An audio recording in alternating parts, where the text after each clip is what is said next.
এই সবজি রেসিপিটা যেদিন আমার বাসায় হয় সেদিন মাছ মাংস সাইডে রেখে শুধু এটা দিয়েই খেতে থাকে আমার হাজবেন্ড।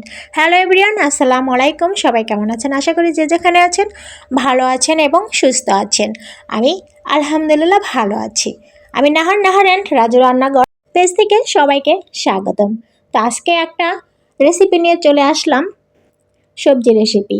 সবসময় তো মাছ মাংসেরই রেসিপি দিয়ে থাকি, তো আজকে আপনাদের দেব সবজি রেসিপি। এটা খেতে কিন্তু খুবই মজা লাগে।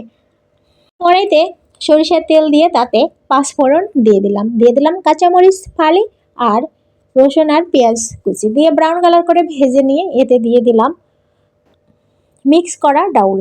এখানে ছিল মুগ ডাল এবং মসুরের ডাল। ডালটা দিয়ে একটু নাড়াচাড়া করে নিয়ে এখন দিয়ে দেব সব মশলা। দিয়ে দিলাম হলুদ গুঁড়ো, লবণ, ধনিয়া গুঁড়ো। আর এই সবজি রান্না করাতে শুকনা মরিচটা ব্যবহার করবেন না, কাঁচা মরিচ দিয়েই রান্না করতে থাকবেন, এতে খেতে খুবই মজা লাগবে। সাথে অ্যাড করে দিয়েছিলাম আদা রসুন বাটা।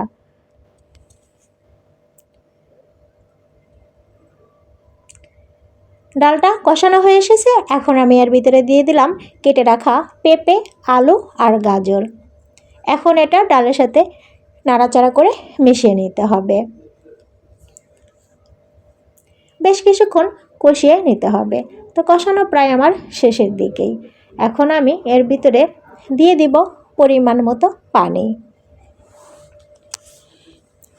আর এখন চলছে রমজান মাস, শুধু মাছ মাংস খেলেই হবে না, মাছ মাংসের পাশাপাশি সবজিটাও সেহরিতে রাখতে হবে, তাহলে শরীরটা অনেক ভালো থাকবে। পানিটা দিয়ে আরও বেশ কিছুক্ষণ রান্না করতে হবে, যতক্ষণ না ডাল এবং পেঁপেটা সিদ্ধ হতে থাকে ততক্ষণ রান্না করতে হবে, এই আর কি। তো রান্নাটা মোটামুটি শেষের দিকেই।